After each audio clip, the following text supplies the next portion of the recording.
hello, Mr. Frank Schwartz. Thank you so much for joining me. Oh, thank you, Ralph. It's always a pleasure, man.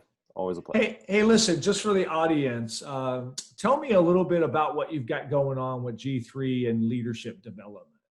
Yeah, absolutely. So, started the company G3L, and it stands for it's basically kind of the four quadrants of preparedness and leadership. And that's first you got to get right, get yourself right.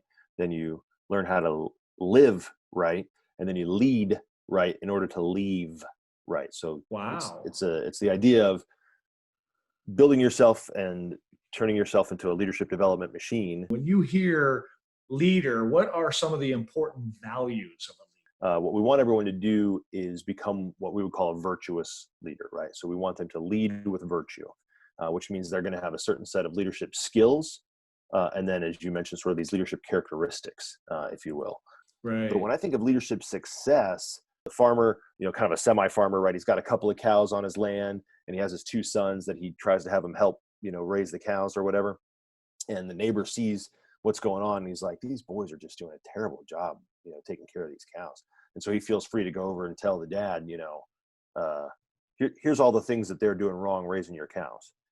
And the dad looks at him and goes, well, I appreciate the feedback, but I'm raising boys, not cows. Your business isn't going to live past you, And so it's going to change in some way. It's not going to be the same. And so the question is, where did you leave your legacy? Was it in, the growing of the business and was it in the balance sheet, or was it in the lives of the human beings that you developed along the way?